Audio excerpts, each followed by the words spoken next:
Olá, queridos, paz a todos, como estão vocês? Deus abençoe. Estou de volta aqui para o nosso 16º dia da contagem do Homer, e hoje eu quero introduzir um livro novo nessa contagem, que é o livro de Ruth.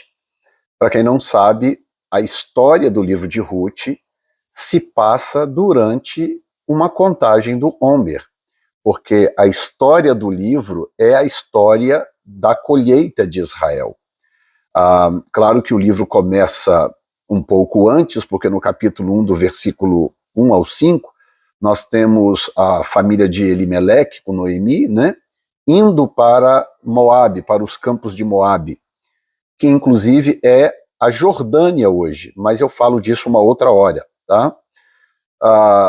No capítulo 1, versículo 6 ao 12, nós temos Noemi e Ruth voltando para Belém, porque tiveram problemas em Moabe, morreu Elimeleque, morreram os 2 filhos do casal, né, Malom e Quilion, e as 2 moças ficaram viúvas, assim como Noemi também ficou viúva. Então elas decidiram voltar para Belém, e é aí que começa a verdadeira história do livro. Porque quando elas decidem voltar para Belém, elas decidem voltar exatamente na época da colheita da cevada.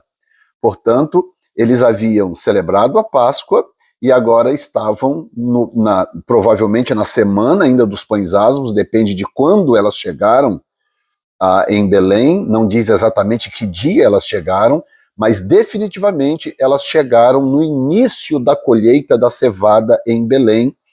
E aí nós temos no capítulo 2, versículo de 1 a 23, nós temos Ruth indo aos campos, né, a colheita de Boaz, aonde ela usufruiria de um direito na lei, que é o direito de pegar o que cai no chão e de poder pegar o que fica nos cantos da lavoura, né? Ela não podia tirar as coisas do pé. Acabou que depois Boaz autorizou ela a fazer isso, mas pela lei ela tinha direito de pegar o que caísse no chão e ela tinha direito de buscar o que ficava nos cantos. Imagine que a lavoura é quadrada, vamos supor, então o que ficava nos 4 cantos, então, era direito por lei dos pobres e dos estrangeiros. E o capítulo 2 trata disso. No capítulo 3, do verso 1 ao 18, nós temos Boaz se comprometendo com Ruth, não é?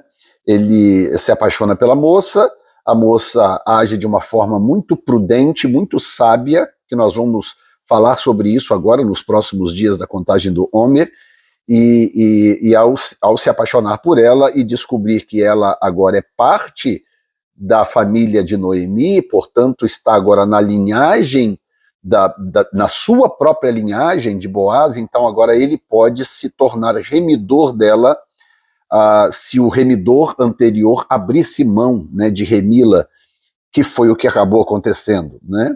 E no capítulo 4, do versículo 1 ao 17, Boaz recebe Ruth como a sua esposa, e no capítulo 4, verso 18 em diante, nós temos a linhagem. Então, eu vou começar de trás para frente, para esse vídeo não ficar grande, já que nós vamos falar dele mais vezes, não adianta querer falar tudo de uma vez, não é verdade? Então, eu vou rapidamente aqui avançar para o capítulo 4, e eu quero falar contigo sobre isso. Capítulo 4, versículo 13 diz: Assim tomou Boaz a Ruth, e ela lhe foi por mulher, e ele entrou a ela, e o Senhor lhe deu conceição, e ela teve um filho. Então as mulheres disseram a Noemi: Bendito seja o Senhor que não deixou hoje de te dar remidor, e seja o seu nome afamado em Israel. Ele te será recriador de alma e conservará a tua velhice, pois a tua nora te ama. O teve, e ela te é melhor do que 7 filhos. E Noemi tomou o filho e o pôs no seu regaço, e foi a sua ama. Agora olha bem, e as vizinhas lhe deram um nome, dizendo a Noemi: nasceu um filho, chamaram o seu nome Obed, este é o pai de Jessé, pai de Jessé, pai de Davi. Então, Ruth foi mãe de Obed, que era pai de Jessé e que era pai de Davi, o que torna Ruth bisavó de Davi. Então, olha que história linda que nós vamos, a partir do vídeo de amanhã, voltar no começo do livro, para a gente falar um pouco sobre isso. E no versículo 18 ainda diz, essas são as gerações de Pérez, que gerou a Esrom, que gerou a Arão, que gerou a Aminadab, que gerou a Naasson, que gerou a Salmão. Salmão foi um dos espias que foi a Jericó, lembra? E ao chegar lá, ele conseguiu, ficou conhecendo Raabe, a ex-prostituta, se casou com ela, Salmão, né? Salmão gerou a Boaz, Boaz gerou a Obed, Obed gerou a Jessé, Jessé gerou a Davi. Então olha que coisa fantástica. Salmão, que era um dos espias de Jericó, se casou com Raabe, uma ex-prostituta e não judia, e essa moça que foi transformada por Deus, que tem uma das histórias mais fantásticas de superação na Bíblia, se torna parte da linhagem de Davi, que por conseguinte da linhagem messiânica. Então ela se torna mãe, gerou a Abinadab, que gerou a Naasson, que gerou a Salmão. Salmão gerou a Boaz. Então Raabe era mãe de Boaz, que se casou com Ruth. Portanto, Raabe era tataravó de Davi. Olha que coisa linda. Raabe, tataravó de Davi, Ruth, bisavó de Davi, e assim sucessivamente, né? Portanto, Obed, que foi o filho dela, avô de Davi, e Jessé, pai de Davi, aí vem Davi, que então acaba assumindo como cabeça da linhagem messiânica. Eu estou dando para você logo esse pano de fundo aqui no início desse livro, que nós vamos falar dele por alguns dias, para você poder ter uma noção do que vem por aí. Mas não podemos esquecer que tudo isso está acontecendo dentro de um período de contagem do Homer.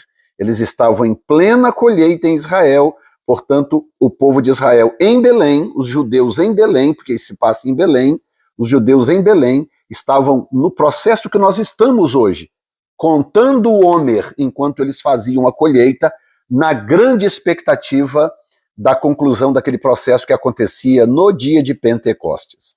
Olha que coisa fantástica. Então, de novo, nós estamos falando de expectativa, estamos falando de superação, estamos falando do poder transformador da palavra de Deus, e nós temos agora essa história fantástica de uma estrangeira, uma menina que tinha tudo para não ser nada na vida e que acabou se transformando em bisavó de Davi e entrando na linhagem messiânica. Deus tem um plano glorioso na sua vida. Não se diminua, não se menospreze, não perca a fé, não perca o ânimo. Deus tem algo glorioso para fazer na sua vida e quem sabe as próximas gerações estarão falando sobre isso.